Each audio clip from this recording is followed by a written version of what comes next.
So in this video, guys, we'll be working on this BMW F30. We'll be replacing the air mass sensor, which is located right here, just this air box here. It's just behind it. That's it there. To do this, take out the plug here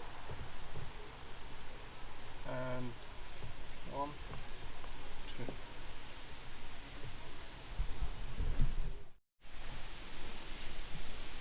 So what we're first going to have to do is move these.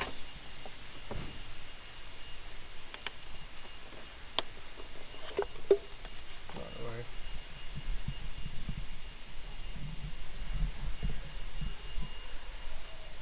Take the plug off, press this tab.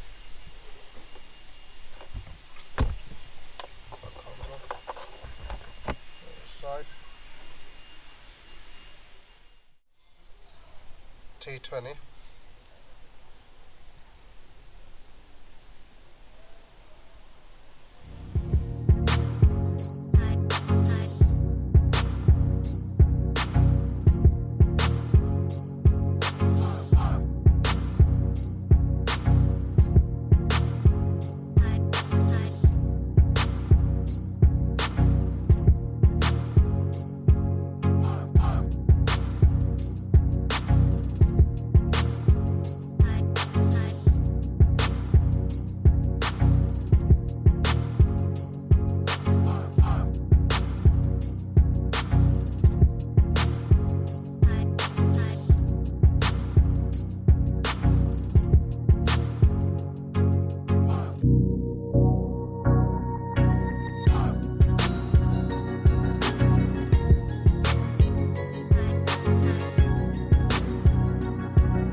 Sensors on.